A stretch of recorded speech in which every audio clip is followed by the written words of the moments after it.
हम अहाँ सबके सामने एगो नचारी गाबि रहल छी।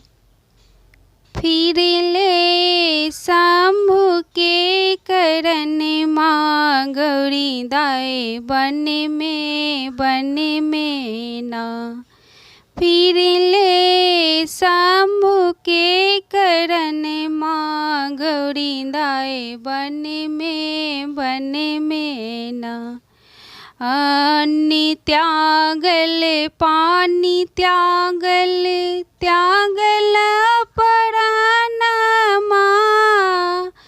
अन्न त्यागल पानी त्यागल त्यागल परान माँ।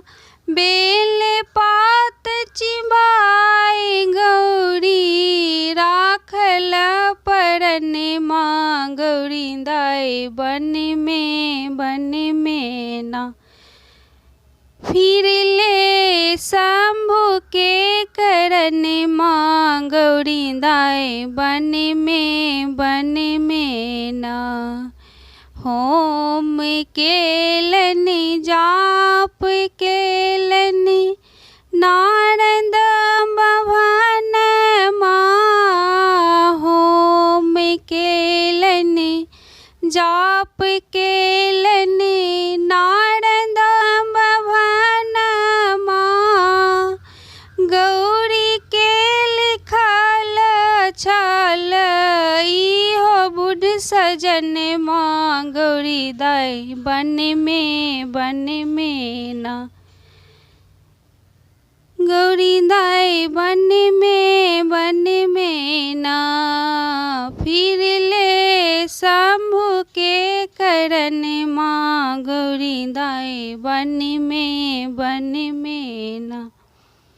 इंद्र के इंद्रासन डोले विष्णु के आसन माँ।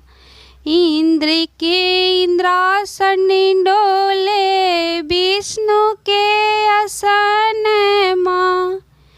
शंकर के कैलाश डोले बहरे पवन माँ गौरी दाए बन में ना।